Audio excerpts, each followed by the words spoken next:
श्रावण महिना हा हिंदूंसाठी एक विशेष महिना आहे आणि तो सहसा जुलैच्या उत्तरार्धापासून ऑगस्टच्या तिसऱ्या आठवड्यापर्यंत असतो. भगवान शिवाच्या अन्वयांसाठी हा महिना अत्यंत महत्त्वाचा आहे. श्रावण दरम्यान पूजा म्हणून ओळखले जाणारे अनेक सण आणि धार्मिक समारंभ होतात. श्रावण महिन्यात सोमवार हे विशेष आहेत आणि ते श्रावण सोमवार म्हणूनही पाळले जातात.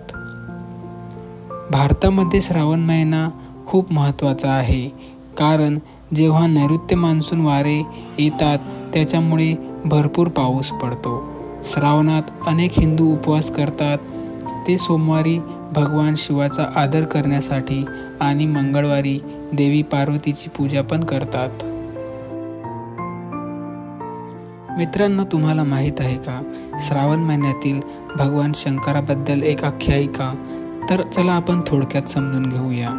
श्रावण महिन्यात भगवान शंकराने विष प्राशन करून जगाचा उद्धार केला अशी एक आख्यायिका आहे. जेव्हा देव आणि दानव अमृत व अमृत नावाचे विशेष पेय शोधण्यासाठी समुद्र ढवळत होते, तेव्हा विष सापडले. मिसळत असताना त्यांना हलाहल नावाचे धोकादायक विष आढळले, जे सर्व काही नष्ट करू शकत होते. देवांनी भगवान शिवशंकराकडे मदतीसाठी प्रार्थना केली आणि जगाचे रक्षण करण्यासाठी त्यांनी विष पिले. विषाचा प्रभाव कमी करण्यासाठी देवांनी भगवान शंकराला गंगा नदीचे पवित्र पाणी दिले.